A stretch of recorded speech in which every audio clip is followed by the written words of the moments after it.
इस वीडियो में हम लोग बात करेंगे एड्रिनर्जिक एंटागोनिस्ट के बारे में। तो आइए हम अपने वीडियो को ज़रा स्टार्ट करते हैं। अब सबसे पहले हम लोग ये जानेंगे कि एड्रिनर्जिक एंटागोनिस्ट जो ड्रग्स होती हैं वो एक्चुअली होती क्या है।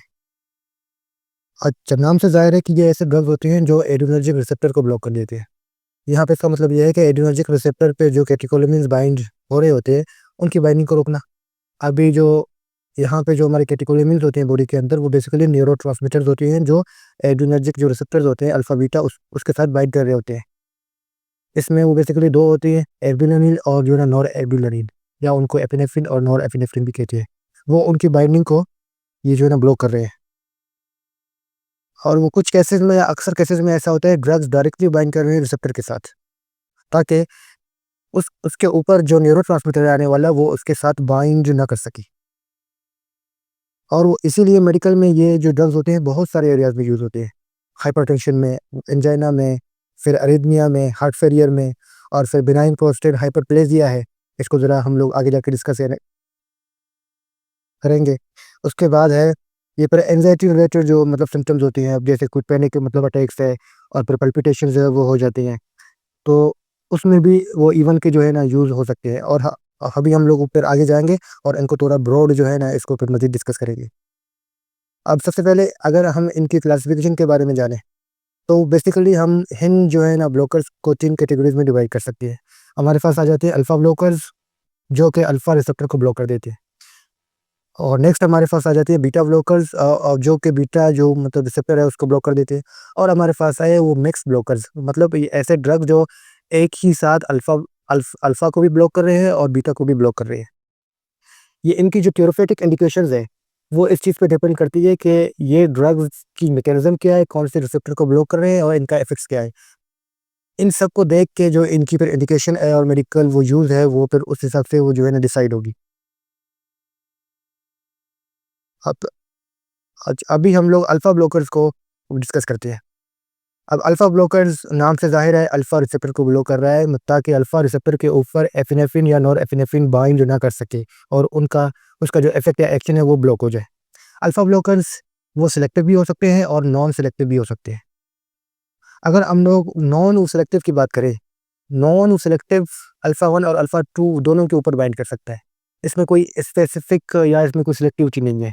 वो एक साथ अल्फ़ा 1 पे भी बाइंड कर सकता है, अल्फ़ा 2 पे भी बाइंड कर सकता है। एग्ज़ाम्पल्स अगर इसमें हम लोग वो देखें तो हमारे पास है फेंटोलामाइन और फिर फिनॉक्सीबेंज़ामाइन। ये 2 जो ड्रग्स हैं हमारे पास नॉन सेलेक्टिव अल्फ़ा ब्लॉकर्स हैं। और इसकी अगर हम कंडीशन देखें, अगर हाइपरटेंसिव क्राइसिस, हाइपरटेंसिव जो मतलब कि मतलब इमरजेंसीज़ होती हैं, एक साथ अगर मतलब जो है ना ब्लड प्रेशर बहुत ज़्यादा शूट कर जाता है, स्पेशली और अगर प्रेगनेंसी में। और अच्छा, प्रेगनेंसी की जो है ना ड्रग थोड़ी अलग होती है, वो हम लोग ज़रा आगे जाके डिस्कस करेंगे। लेकिन अब कई बार ऐसा होता है कि ब्लड प्रेशर बहुत ज़्यादा शूट कर जाता है, कोई इमरजेंसी जो है ना अच्छा वो क्राइसिस होता है, तो उसके लिए भी वो मतलब ये वाले ड्रग्स यूज़ हो सकते हैं। और जो दूसरी कंडीशन है हीलियोक्रोमोसाइटोमा, ये एक ऐसी कंडीशन है कि इसमें जो एड्रिनल ग्लैंड होता है उसमें ट्यूमर बनते हैं। एड्रिनल ग्लैंड एब्रप्ट मतलब कंसंट्रेशन के साथ वो जो हार्मोन्स होते हैं, मतलब एपिनेफ्रिन और नॉर एपिनेफ्रिन, वो रिलीज करती है।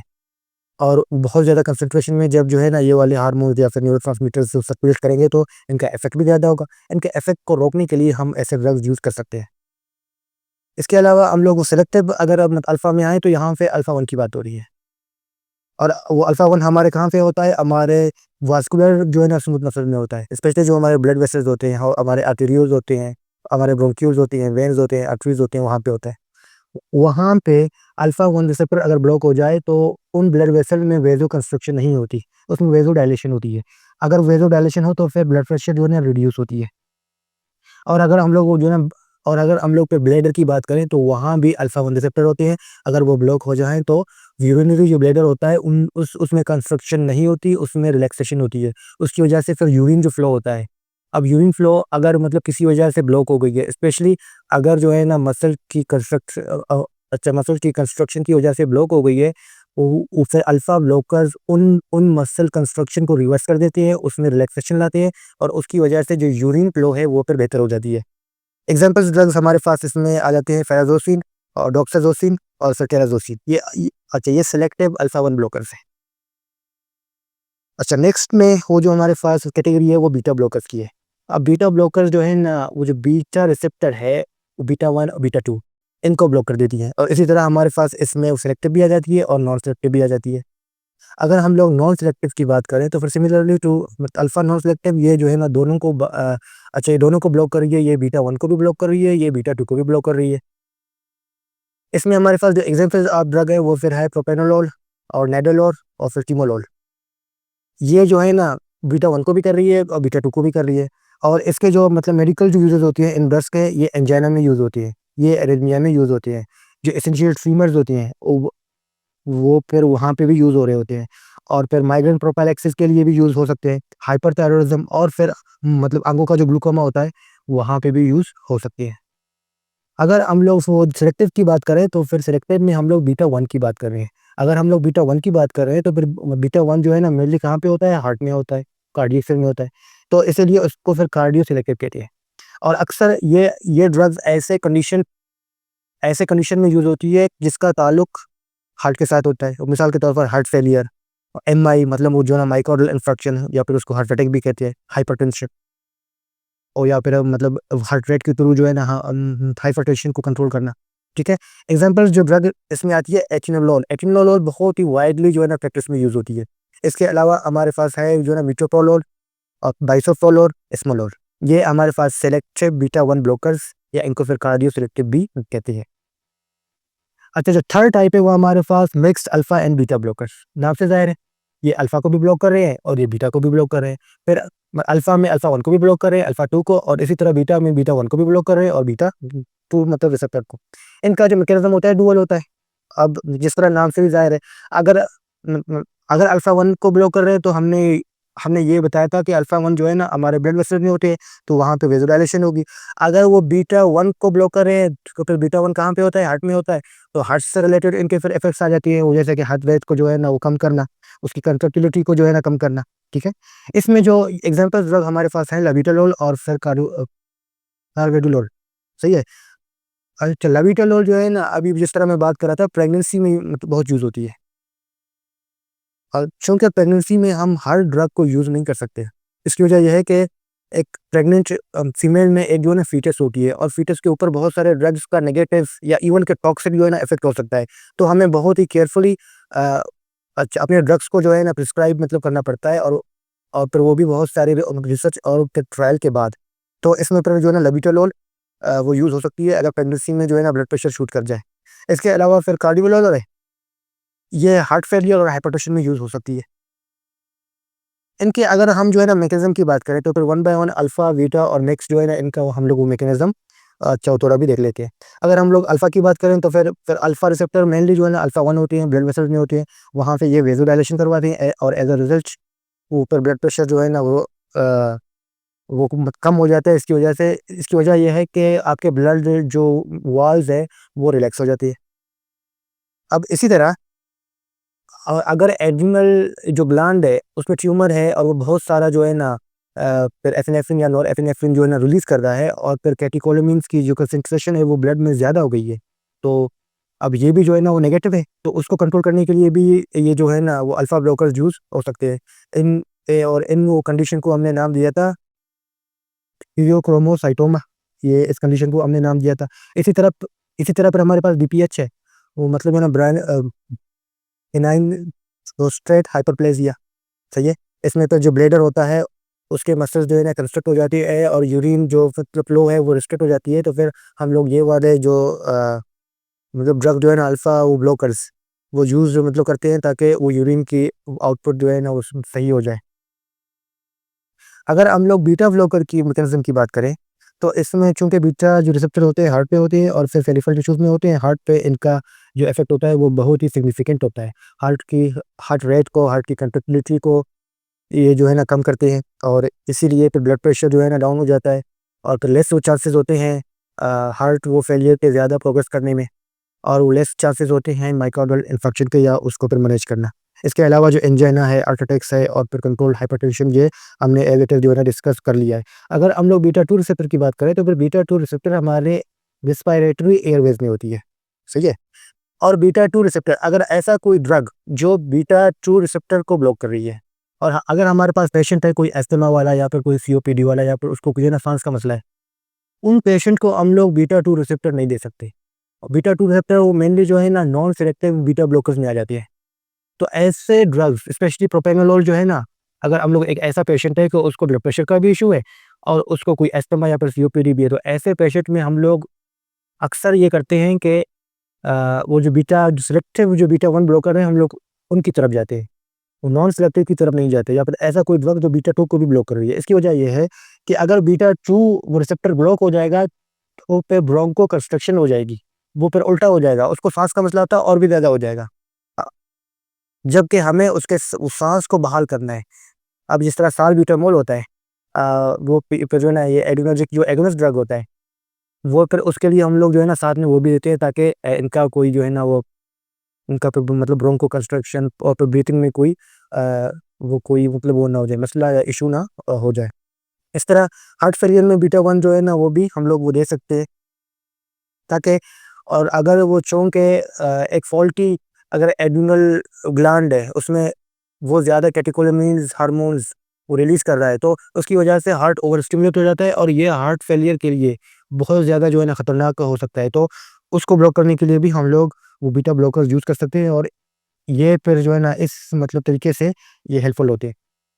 इसी तरह अगर हम लोग मिक्स्ड की बात करें तो फिर मिक्स्ड में दोनों आ जाते हैं, अल्फ़ा और बीटा। और अल्फ़ा को भी हमने डिस्कस किया कि कैसे जो है ना अल्फ़ा रिसेप्टर को ब्लड वेसल्स में ये ब्लॉक कर देते हैं और वेज़ोडाइलेशन होती है। इस तरह फिर बीटा वो जो रिसेप्टर होते हैं हार्ट पे और जो फिर हमारे एयरवेज़ में, तो उनका क्या इफ़ेक्ट होता है, इनका जो मतलब वो होता है, जो इफ़ेक्ट होता है वो सेम ही है।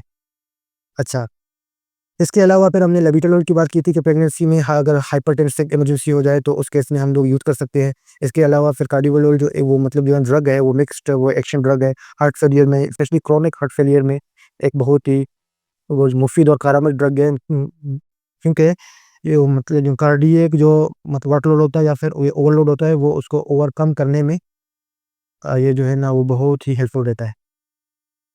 इसके अलावा हम लोग इनकी फिर फिजियोलॉजिकल और थेराप्यूटिक इफ़ेक्ट्स की बात मतलब कर सकते हैं।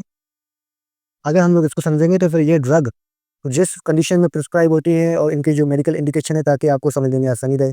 अब इस तरह अल्फ़ा ब्लॉकर्स हमने बार-बार जो है ना मेंशन किया है कि आर्टरीज़ और वेन्स को डायलेट करते हैं, वेज़ोडाइलेशन होती है, हमारा बीपी जो है ना कम हो जाता है। अगर यूरिनरी ट्रैक जो स्मूथ मसल्स है उनको रिलैक्स किया जाए तो यूरिन की आउटपुट या फिर यूरिनेशन मतलब आसान रहती है, इनके सब जो है ना बीपीएच बिनाइन प्रोस्टेट हाइपरप्लेजिया। अगर हम लोग बीटा ब्लॉकर की बात करें तो फिर अगर हार्ट रेट को स्लो डाउन किया जाए तो फिर ब्लड प्रेशर कंट्रोल हो जाता है, और उल्टा वो फिर ये भी हो सकता है कि हार्ट की जो ऑक्सीजन डिमांड है वो भी कम हो सकती है, और बहुत ही एक अच्छी चीज़ है। इसके अलावा जो मतलब एरिथमिया है, अ, अगर जो है ना हार्ट रेट वो मतलब जितना कम हो जाएगा और वो कंट्रोल्ड एक वो लेवल तक आ जाएगा तो फिर जो है ना एब्नॉर्मल जो हार्ट रिदम्स है या फिर एरिथमिया है उसको फिर मैनेज करने में भी आसानी हो जाती है। इसके अलावा ये फिर आईज़ में जो है ना इंट्राओकुलर जो प्रेशर है और उसकी वजह से ग्लूकोमा होता है, तो इसको भी रिड्यूस कर सकता है, और हमारे बीटा ब्लॉकर जो ड्रग होते हैं। इसके अलावा जो मतलब मिक्स्ड ब्लॉकर्स है, ये जो है ना बहुत टाइप्स ऑफ काम करते हैं, अल्फ़ा और बीटा मतलब ब्लॉकर की जो एक्शन है इन दोनों की एक्शन इसमें पाई जाती है। इसके अलावा हम लोग अगर क्लिनिकल कंडीशंस की बात करें या सॉरी मतलब क्लिनिकल इंडिकेशन की बात करें, अगर अल्फ़ा ब्लॉकर्स की बात करें तो वो प्राइमरी जो है ना इनका टारगेट होता है हाइपरटेंशन को मैनेज करना, और इन केसेस को वो ज़्यादा इसमें प्रिस्क्राइब किया जाता है। अब जिस तरह वो फेराज़ोसिन है, डॉक्साज़ोसिन है, टेराज़ोसिन है। उसके अलावा फिर बिनाइन प्रोस्टेट हाइपरप्लेजिया, इसमें यूरिन की आउटपुट जो है ना और वो फिर यूरिनेशन आसानी से हो जाती है। मिसाल के तौर पर इसमें जो टैमसिलोसिन और हेल्फिज़ोसिन जो ड्रग्स है वो फिर बहुत ज़्यादा प्रिस्क्राइब की जाती हैं। अब जैसे कि हमने एड्रिनल ग्लैंड की बात की थी कि अगर उसमें कोई कैंसर या फिर इस तरह का कोई ट्यूमर जो है ना हो जाए, वो फिर कैटेकोलामिन्स वो ज़्यादा वो रिलीज़ जो है ना करता है, तो इस केस में फिर जो है ना फेनोक्सिबेंज़ामीन और फेनिटोलामाइन वो प्रिस्क्राइब किए जा सकती हैं। ये बात हो गई अल्फ़ा ब्लॉकर्स की। इसी तरह हम लोग बीटा ब्लॉकर्स की जो मतलब क्लिनिकल इंडिकेशंस होती हैं उसके ऊपर भी बात कर सकते हैं। सही है। अब मेनली इनकी जो इंडिकेशन है ना वो फिर कार्डियोवैस्कुलर जो डिजीज़ेज़ हैं उसके लिए किया जाता है। इसमें हमारे पास हाइपरटेंशन है, हाइपरटेंशन के लिए एटिनोलोल और फिर जो है ना बाइसोप्रोलोल वो बहुत ज़्यादा यूज़ हो सकती है। अगर हमारे पास पेशेंट, अब जैसा कि हमने बताया था कि वो सीओपीडी या फिर अस्थमा का पेशेंट नहीं है, तो फिर नॉन वो सिलेक्टिव जो बीटा ब्लॉकर है, स्पेशली फिर जो है ना प्रोप्रेनोलोल है, तो वो भी हम लोग जो है ना प्रिस्क्राइब कर सकते हैं। और फिर पोस्ट टू माइक्रोबियल इन्फेक्शन की प्रोटेक्शन के लिए हम लोग जो है ना मेटोप्रोलोल और फिर कार्डियोलोल जो भी, और डॉक्टर लोग जो है ना ये भी प्रिस्क्राइब कर सकते हैं। हार्ट फेलियर में मेटोप्रोलोल और कार्डियोलोल और बाइसोप्रोलोल भी प्रिस्क्राइब हो सकता है। इस तरह फिर मतलब एरिथमिया में जो फिर एस्मोलोल होता है, वो उसकी एक्यूट वो कंट्रोल को मतलब बरकरार रखने के लिए भी ये प्रिस्क्राइब हो सकता है। इसी तरह आंखों में जो ग्लूकोमा है, इसके लिए फिर टिमोलोल और फिर बिटाप्रोलोल जो है ना, उसके फिर आई ड्रॉप्स हो जाते हैं, वो आते हैं और वो भी प्रिस्क्राइब कर सकते हैं। इसी तरह जो माइग्रेन प्रोफिलैक्सिस है और एंग्जायटी इंड्यूस जो मतलब सिम्पटम्स है, अब अगर ये एंग्जायटी है, पैनिक अटैक्स है, उन्हीं पर पल्पिटेशन होती है, इस तरह की चीज़ें होती है, तो फिर उसको जो है ना काउंटर करने के लिए हम लोग नॉन सेलेक्टिव बीटा ब्लॉकर जो हमारे पास है प्रोप्रानोलोल, तो उसको भी प्रिस्क्राइब जो है ना वो डॉक्टर अक्सर टाइम मतलब कर लेते हैं। इसके अलावा जो हमारे पास जो है ना क्लिनिकल इंडिकेशन ऑफ मिक्स्ड जो ब्लॉकर्स है, वो मिक्स्ड ब्लॉकर्स एक तो इसमें पर जो है ना लाबिटोलोल आ जाती है, और ये पे प्रेगनेंसी में एक बहुत ही जो है ना यूज़फुल वो ड्रग है हाइपोटेंसिव क्राइसिस को मैनेज करने के लिए। इस कंडीशन को बहुत अब जैसे कि हमने कंडीशन की वो बात की थी कि pregnancy induced high blood pressure. इसके अलावा फिर कार्डियोल है, जो कंजेस्टिव हार्ट फेलियर में जो है ना यूज़ हो सकती है, और इस तरह फिर हाइपरटेंशन में और भी बहुत सारे कार्डियक जो इवेंट्स होती है, उसके लिए भी मिक्स ब्लॉकर्स प्रिस्क्राइब हो सकते हैं। इनके अगर हम लोग ये एडवर्स इफेक्ट्स की बात करें, तो याद रखें कि जब ड्रग बहुत ज़्यादा मिकदार में ली जाए, वो मतलब जो है ना उससे ओवरडोज में ली जाए, या फिर वो टाइम का वो मतलब जो है ना सही से नहीं ली जाए, मतलब और अगर जो है ना ड्रग फॉर एग्जांपल ड्रग को आपने दिन में जो है ना वो 2 मरतबा लेना हो, आपने 3 मरतबा ले लिया, और अगर आपने वो टाइम फ्रेम जो है ना वो मतलब बीच वाला कम कर दिया, तो उसके एडवर्स इफेक्ट्स आ सकते हैं। एडवर्स इफेक्ट्स में अगर मतलब अगर हम लोग अल्फा ब्लॉकर्स की बात करें, तो फिर इसमें डेजीनेस बहुत आम है, स्पेशली और अगर आप एकदम से खड़े होते हैं, आपका जो है ना वो ब्लड प्रेशर डाउन हो जाता है, उसको बोलते हैं ऑर्थोस्टैटिक हाइपोटेंशन, तो आपको चक्कर आते हैं और फिर आंखों के सामने अंधेरा छा जाता है। इसके अलावा जो फिर नेजल जो है ना वो उसके अलावा फिर जो है ना वो नेज़ल कंजेशन है, और रिफ्लेक्स जो मतलब टैचिकार्डिया है, एकदम से आप खड़े होते हैं, तो फिर आपके हार्ट की रफ्तार जो है ना वो बढ़ जाती है, और आपको आपको पल्पिटेशन जो है ना वो फ़ील हो सकते हैं। इसी तरह अगर हम लोग बीटा ब्लॉकर्स की बात करें, तो इसमें ब्रेडिकार्डिया अगर फिर ओवरडोज़ में ली जाए, तो फिर हार्ट बहुत ज़्यादा जो है ना स्लो डाउन वो हो सकती है, इस कंडीशन को ब्रेडिकार्डिया। इसके अलावा फटीग और डिप्रेशन, और उसके अलावा फिर ब्रोंकोकंस्ट्रक्शन, स्पेशली अगर कोई अस्थमा वाला पेशेंट है, उसको अगर आपने प्रोप्रानोल दे दिया, जो कि non selective beta blocker drug है, तो उसमें फिर ब्रोंको कंस्ट्रक्शन हो सकती है। इसके अलावा अगर हम लोग मिस की बात करें, तो इनके जो फिर एडवर्स इफेक्ट्स हैं, और वो कॉम्बिनेशन ऑफ अल्फा और बीटा जो है ना ब्लॉकर्स वो उसमें आ सकते हैं। And so that's it. और अगर आपको जो है ना वीडियो पसंद आई, चैनल को सब्सक्राइब करें। Thank you.